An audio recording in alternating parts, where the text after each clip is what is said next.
ఈరోజు మనమంతా కూడా ఇలా కలవడం చాలా సంతోషంగా ఉంది. ఒకవైపున నేను ఒకటి చెప్తా ఉన్నా, వైఎస్ఆర్ కాంగ్రెస్ పార్టీకి మొట్టమొదట బీజం ఎక్కడ పడింది అని అంటే కర్నూలు జిల్లా నల్లకాలువలోనే పడింది.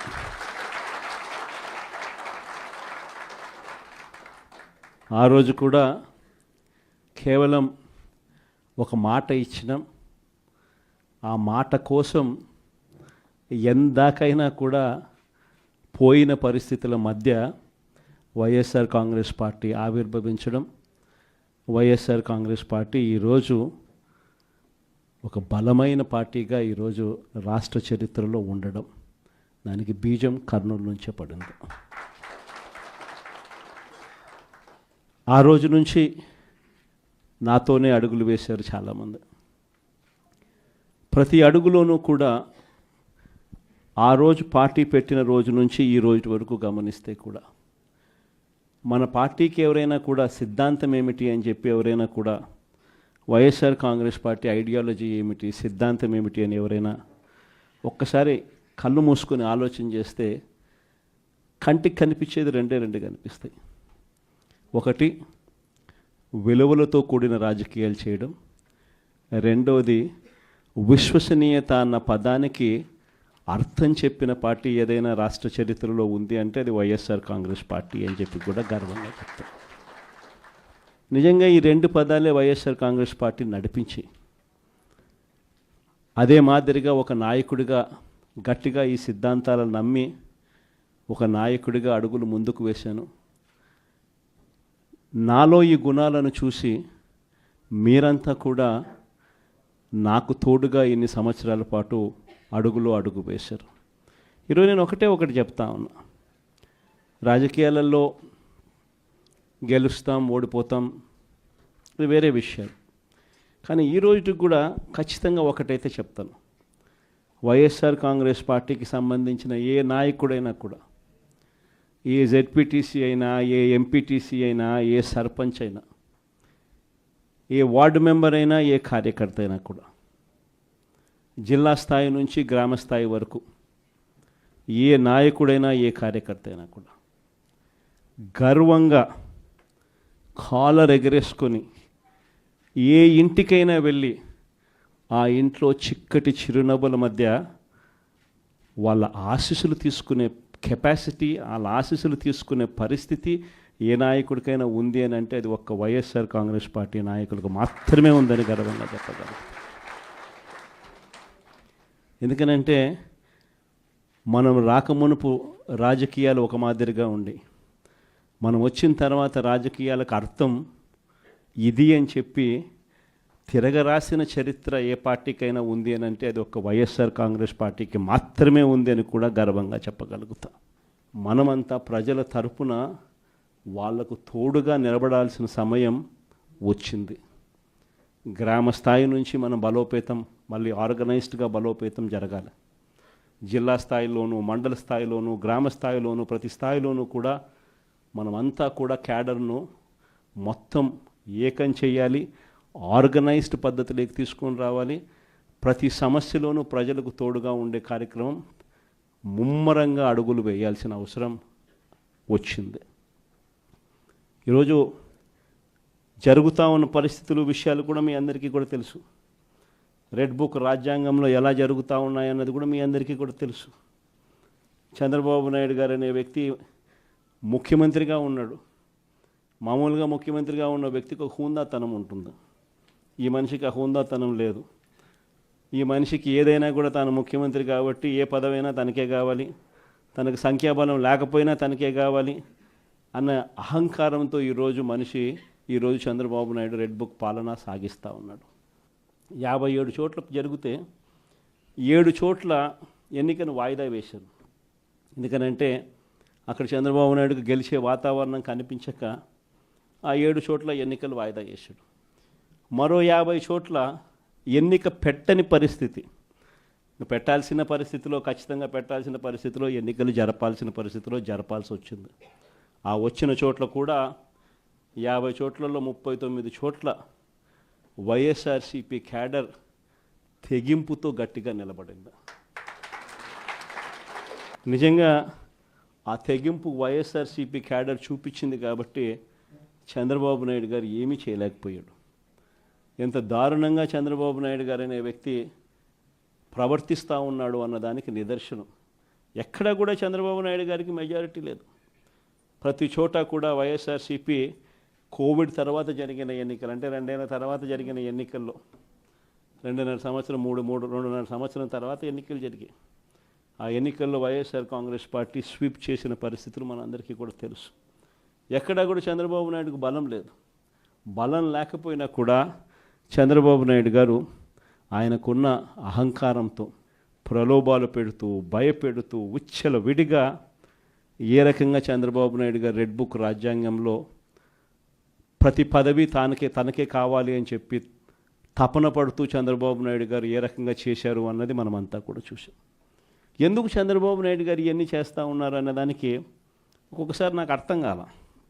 ఎందుకు అబ్బాయి మనిషికి బలం లేదు, సంఖ్యాబలం లేదు, లేకపోయినా కూడా ఎందుకు ఇంత దౌర్జన్యాలు చేస్తా, ఇంత అప్రజాస్వామికంగా ఎందుకు చేస్తూ ఉన్నాడు అని చెప్పి. ఎందుకు చేస్తూ ఉన్నాడో తెలుసా? కారణం వైఎస్ఆర్ కాంగ్రెస్ పార్టీ అంటే చంద్రబాబు నాయుడుకు భయం. వైఎస్ఆర్ పార్టీ కార్యకర్త అంటే చంద్రబాబు నాయుడు గారికి భయం. ఎందుకనంటే చంద్రబాబు నాయుడు గారు సూపర్ 6 ఫెయిల్ అయ్యాడు, సూపర్ 7 ఫెయిల్ అయినాడు. చంద్రబాబు నాయుడు గారి పాలనలో వ్యవస్థలన్నీ కూడా పూర్తిగా నీరు గారిపోయినాయి. ఇలాంటి పరిస్థితిలో ప్రజలందరూ కూడా తెలుగుదేశం పార్టీకి సంబంధించిన క్యాడర్ ఎవరూ కూడా ప్రజల దగ్గరికి వెళ్ళే పరిస్థితి లేదు. చంద్రబాబు నాయుడు గారి క్యాడర్, ఆయనకు సంబంధించిన ఎంపీటీసీలు కానీ, ఆయనకు సంబంధించిన కార్యకర్త కానీ ఎవరైనా కూడా ప్రజల దగ్గరికి వెళ్తే ఇంట్లో నుంచి చిన్న పిల్లలు సైతం క్యాడర్ను కూడా తిరగనిచ్చే పరిస్థితి ఉండదు. క్యాడర్ను సైతం, చిన్నపిల్లలు సైతం ఇంటికి పోతేనే మా 15,000 సంగతి ఏమిటి అంటారు. అమ్మలు మా 18,000 సంగతి ఏంటి అని అంటారు. వాళ్ళ అమ్మలు మా 48,000 సంగతి ఏమిటి అంటారు. ఇంట్లో రైతన్నలు మా 26,000 సంగతి ఏమిటి అని, ఉద్యోగం ఎతికే పిల్లలు మా 36,000 సంగతి ఏమిటి అని చెప్పి ఇలా ప్రతి ఒక్కరూ ఇంట్లో ప్రశ్నిస్తారని కనీసం క్యాడరు, కనీసం ఇండ్లకు కూడా పోని పరిస్థితిలో చంద్రబాబు నాయుడు గారి పార్టీ ఈరోజు పరిపాలన సాగిస్తూ ఉంది. ఇలాంటి పరిస్థితుల్లో చంద్రబాబు నాయుడు గారిని ప్రశ్నించే స్వరం ఉండకూడదు అని రాష్ట్ర వ్యాప్తంగా ఒక భయానక వాతావరణం క్రియేట్ చేసే కార్యక్రమంలో భాగంగా ఇవన్నీ కూడా చంద్రబాబు నాయుడు గారు చేయిస్తూ ఉన్నాడు. ప్రజాస్వామ్యంలో ఎప్పుడూ కూడా మనుషులకు మంచి చేయాలి, మనుషులకు మంచి చేసి వాళ్ళ గుండెల్లో స్థానం సంపాదించుకొని, వాళ్ళ మనసుల్లో స్థానం సంపాదించుకొని ఒక నాయకుడు అనేవాడు పాలన చేయాలి. కానీ అలా చేయకుండా అధికారం ఉంది కానీ అని చెప్పి దురహంకారంతో ఏ నాయకుడైనా కూడా ప్రవర్తించినప్పుడు ప్రజలు దేవుడు ఇద్దరు కూడా ఖచ్చితంగా మొట్టికాయలు ఇస్తారు. ఆ మొట్టికాయలు ఎంత దారుణంగా ఉంటాయి అని అంటే చంద్రబాబు నాయుడు గారికి నెక్స్ట్ ఎలక్షన్లకు వచ్చేసరికి సింగిల్ డిజిట్స్ కూడా రాని పరిస్థితులకి ఆయన పడిపోతాడు. కాబట్టి ప్రతి ఒక్కరమైనా ఒకటే అడుగుతా ఉన్నా, అందరం ఐక్యంగా ఉందాం. మొన్న కూడా చూసాం, చంద్రబాబు నాయుడు గారు భయపడిచ్చే ప్రయత్నాలు ఎక్కువ చేస్తాడు. మన రామగిరిలో మనం అంతా చూసాం ఏం జరిగిందో. రామగిరి మండలంలో 10 ఎంపీటీసీలు ఉంటే 9 వైఎస్ఆర్సీపీ 9 గెలిచింది. కేవలం తెలుగుదేశం పార్టీ 1 మాత్రమే గెలిచిన పరిస్థితుల మధ్య రామగిరిలో ఉప ఎన్నిక జరిగింది. మరి 9 గెలిచిన వైఎస్ఆర్సీపీ గెలుస్తుందా? కేవలం 1 గెలిచిన తెలుగుదేశం పార్టీ గెలుస్తుందా? ఎవరికైనా అర్థమవుతుంది 9 గెలిచిన వైఎస్ఆర్సీపీనే ఆ ఉప ఎన్నికల్లో గెలుస్తుంది అని. కానీ ఆ ఎన్నికల్లో ఆ రిజల్ట్ను తారుమారు చేసేందుకు ఏకంగా పోలీస్ ప్రొటెక్షన్తో ఎంపీటీసీలు ప్రయాణం చేయాల్సి వచ్చింది. మా ప్రాణాలకు ముప్పు ఉంది, మాకు భద్రత కల్పించని కోర్టుకు పోతే కోర్టు పోలీసు భద్రతతో వారిని ఎలక్షన్ హాల్లోకి తీసుకొని పోమని చెప్తే ఈ పోలీసులు ఎంత అన్యాయంగా తయారయ్యారంటే పోలీసులే ఈ ఎంపీటీసీలను బెదిరించే కార్యక్రమాలు సాక్షాత్తు పోలీసులే చేపట్టారు.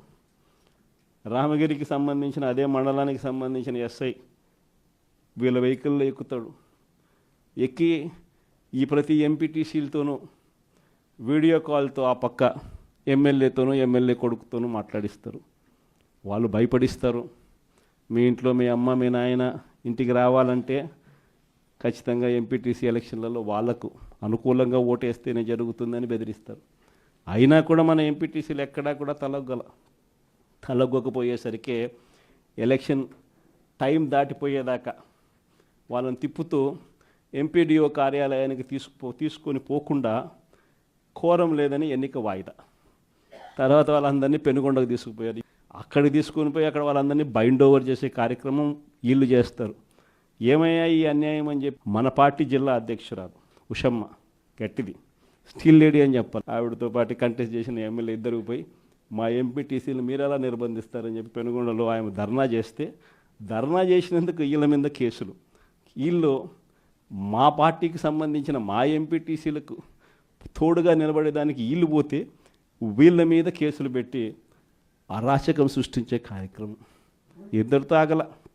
మళ్ళీ రామగిరిలో మళ్ళీ ఎన్నిక జరపాల్సి వస్తుంది కాబట్టి భయానక వాతావరణం క్రియేట్ చేయడం కోసం అని చెప్పి లింగమయ్య అని చెప్పి మన పార్టీకి సంబంధించిన ఒక కురుబ నాయకుడు, ఒక బీసీ నాయకుడు ఏకంగా యాక్టివ్గా ఉన్నాడు అని ఆ మనిషిని కొట్టి చంపారు. నిజంగా ఆశ్చర్యం అనిపించింది, బాధ అనిపించింది. ఎందుకు ఈ రాజకీయాలు ఈ స్థాయికి దిగజారుస్తున్నారు అని చెప్పి. అరే మంచి చెయ్యి, సూపర్ 6 హామీ ఇచ్చినాం, సూపర్ 7 హామీ ఇచ్చినాం, పిల్లలకు చేయాల్సిన ఫీజు రీఎంబర్స్మెంట్ బకాయిలు పెండింగ్లో పెట్టాం, ఆరోగ్యశ్రీ బకాయిలు పెండింగ్లో పెట్టాం, రైతులకు అన్యాయం చేస్తూ ఉన్నాం. ఇవన్నీ సరిదిద్దుకొని మంచి చెయ్యి, ప్రజల మనసుల్లో స్థానం సంపాదించుకుంటే ఆటోమేటిక్లీ ప్రజలు ఓట్లు వేస్తారు. కానీ ఈ మాదిరిగా దిగజారిపోయి మనుషులను చంపే స్థాయిలో రాజకీయాలు చేయడం మొదలు పెడితే, దానికి పోలీసులను ఉపయోగించుకునే కార్యక్రమం చేస్తే వ్యవస్థలు ఎంత దిగజారిపోతాయి అని చెప్పడానికి పూర్వపు రోజుల్లో మనం అంతా బీహార్ గురించి మాట్లాడేవాళ్ళం. బీహార్లో ఎలా ఉండేటివి, బీహార్లో అలా ఉండేటివి అని. ఈరోజు బీహార్ గురించి మాట్లాడాల్సిన పనుల ఆంధ్ర రాష్ట్రం ఎలా ఉంది అని చెప్పి చూస్తే బీహార్ను మించిపోయిన పరిస్థితిలో ఆంధ్ర రాష్ట్రం కనిపిస్తూ ఉంది ఈరోజు ఆంధ్ర రాష్ట్ర పరిస్థితి.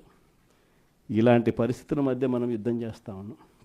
మీ అందరికీ నేను ఒకటే చెప్తా ఉన్నా, కష్టాలు శాశ్వతం కాదు. ఒక చీకటి వచ్చిన తర్వాత ఖచ్చితంగా వెలుతురు వస్తుంది. ఇది ప్రతి ఒక్కరం గుర్తుపెట్టుకోండి. చూస్తూ కన్ను మూసుకుంటే 3 ఏళ్ళు కూడా అయిపోతుంది. ఈ 3 ఏళ్ళు మాత్రం గట్టిగా తోడుగా నిలబడండి, నాకు తోడుగా నిలబడండి, ప్రజలకు తోడుగా నిలబడండి. ఆ తర్వాత మళ్ళీ వైఎస్ఆర్ కాంగ్రెస్ పార్టీ మళ్ళీ అధికారంలోకి ఖచ్చితంగా వస్తుంది. ఈసారి జగన్ 2 పాలన ఖచ్చితంగా జరుగుతుందని మాత్రం చెప్తాను. ఈసారి జగన్ 2 పాలనలో మాత్రం ప్రతి కార్యకర్తకు మీ జగన్ తోడుగా ఉంటాడని ఖచ్చితంగా చెప్తాను. కాబట్టి ఖచ్చితంగా ఈ 3 ఏళ్ళు ప్రజల తరపున నిలబడదాం, ప్రజల కోసం పోరాడదాం. విలువలు విశ్వసనీయతతో కూడిన రాజకీయాలకు YSR Congress party care of అడ్రస్గా ఎప్పటికీ నిలుస్తుందన్న సంకేతం ఖచ్చితంగా ఇద్దామని చెప్పి మీ అందరు. చంద్రబాబు నాయుడు గారు మనకు తెలియకుండా ప్రతి ఇంటికి తాను మోసం చేశాడు, ప్రతి ఇంటికి తన మనుషులను పంపించాడు, ప్రతి ఇంటికి వాళ్ళ ఎమ్మెల్యేలందరూ కూడా తిరిగారు, ప్రతి ఇంటికి వాళ్ళ కార్యకర్తలు వెళ్ళారు, ప్రతి ఇంట్లోనూ కూడా కరపత్రాలు పంచారు, ప్రతి ఇంట్లోనూ కూడా ఇదిగో అమ్మ చంద్రబాబు నాయుడు గారు బాండు పంపించినారు, ఆ బాండు పత్రాలు ఇదిగో అమ్మ అని చెప్పి కూడా బాండు పత్రాలు కూడా ఇచ్చినారు. ఇంట్లో ఎవరు కనపడినా మోసం చెయ్యని సెక్షన్ అనేది లేకుండా ప్రతి ఒక్కరికి కూడా చెప్పుకొచ్చారు. దీనివల్ల ఏం జరిగిందంటే ఒక 10% ప్రజలు నమ్మినారు. జగన్ చేయగలిగినాడు కదా, అది కూడా ఒక రకంగా తప్పు మందేనేమో, ఎందుకంటే జగన్ చేయగలిగినాడు కదా, కాబట్టి జగన్ చేశాడు కాబట్టి చంద్రబాబు నాయుడు జగన్ చేసేటివన్నీ చేస్తానని చెప్తున్నాడు, అది కాక ఇవన్నీ చేస్తానని కూడా చెప్తా ఉన్నాడు. కాబట్టి చేస్తాడేమో, మనిషి మారినాడేమో అని చెప్పి కొద్దో గొప్ప ఒక 10% ప్రజలు ఆయన మాటలు నమ్మడం, దాంతో 50% ఇంతకు ముందు వచ్చిన ఓట్ షేర్ మంది 40% ఓట్ షేర్కు ఒక 10% ప్రజలు నమ్మి అటువైపున కొంచెం చెయ్యి అలా పోయింది. కానీ ఈరోజు 11 నెలలు గడిచాయి. 11 నెలలు గడిచిన తర్వాత ఒక బడ్జెట్ అయిపోయింది. ఆయన అధికారంలోకి వచ్చిన వెంటనే ఒక బడ్జెట్ ప్రవేశపెట్టినాడు. 2వ సంవత్సరం బడ్జెట్ కూడా ప్రవేశపెట్టేసినాడు. సరే, 2 బడ్జెట్లు అయిపోయినాయి. 5 బడ్జెట్లలో 2 బడ్జెట్లు అయిపోయినాయి. 11 నెలల టైం అయిపోయింది. ఈ 11 నెలల కాలంలో ప్రజలంతా కూడా అదిగో చంద్రబాబు నాయుడు చేస్తాడు, ఇదిగో చంద్రబాబు నాయుడు చేస్తాడు అని చెప్పి ప్రతి ఒక్కరూ ఎదురు చూస్తూ వచ్చారు. ఇంతవరకు పరిస్థితి చూస్తే ఏమంటాడు ఇప్పుడు ఏమంటా ఉన్నాడు?